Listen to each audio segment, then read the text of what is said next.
when someone asked him, if you were stranded on a desert island, what book would you bring? And answered, How to Build a Boat. My name is Chloe Haswell, and I'm 15 years old. I have lived in Raleigh my entire life, and I've been homeschooled since 2nd grade. I have quite the character of a brother. His name is Landon, and he is 6 years old. My mom is a nurse, and my dad is a graphic designer. I have 3 cats and 1 dog. Today I will share with you my favorite hobbies, activities, and plans for the future. My favorite of all favorite hobbies is building architecture models. The first one I have ever built was one of St. Basil's Cathedral in Moscow, Russia.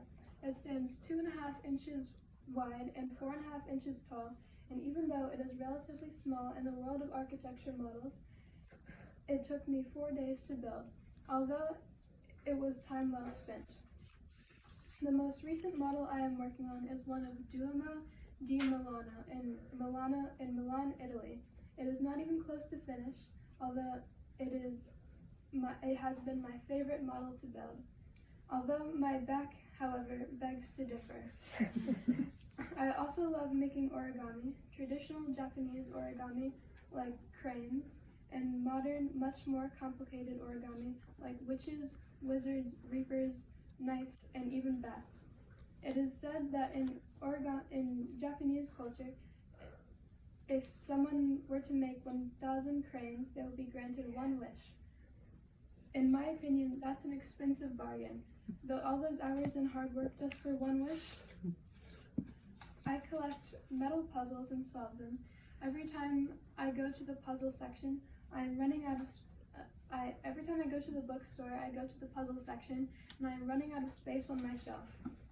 A close second to building models is making clay statues. I make them with air-dry clay and base them off of ancient Roman statues, although they are much smaller, of course. Maybe one day I will build one smaller, bigger than its muse, or as big as its muse. Hiking and camping are among my favorite activities. When I was 2 years old, my parents decided to take me camping. Unbeknownst to them, that was a bad idea. When night fell, I decided, as a toddler would, that I was not going to sleep. Instead, I decided that I was going to run around the campsite and beg other people for their food. So my parents took me home, and I never went back again, until 3 years ago. My friend and I have went on many camping trips since then, and they have been the highlight of every year. I also love swimming. I've been on swim team after swim team since I was 5, but I discovered swimming in lakes and rivers is much more fun than swimming in pools because, in my opinion, I would rather look at beautiful nature rather than bright blue paint and black crosses on the floor.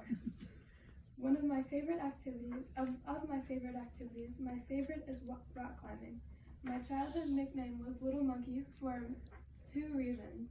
Number 1 being I was the first to eat all of the bananas in the house, always. And number 2 being that I would climb anything that wasn't meant to be climbed. I used to go rock climbing quite a lot, and I stopped once COVID hit, but I have recently picked it back up again. Ever since I was little, I loved riding in the front seat with my dad in the car. I always thought that I would be a race car driver, and I loved cars, all kinds of cars, but I recently discovered it was not a realistic full-time job, since usually more money is put into the car than made from it, but I will look forward to racing being a prominent hobby. Instead, I will be going to college to be an architect. I have always loved all kinds of cool buildings, whether they be very old or weird and unconventional, or from different time periods and cultures, or all of the above. I make architecture models, origami, sculpture, statues, collect puzzles. I love camping, hiking, swimming, racing, and I'm going to college to be an architect. Maybe or maybe not most importantly, I love solving riddles, and that has shaped my problem-solving skills in real life for the better. Problem solving is like building a boat or a bridge. I would encourage you, next time you are stuck on a desert island, to not give up, build a boat, and see where it takes you. Thank you for your time.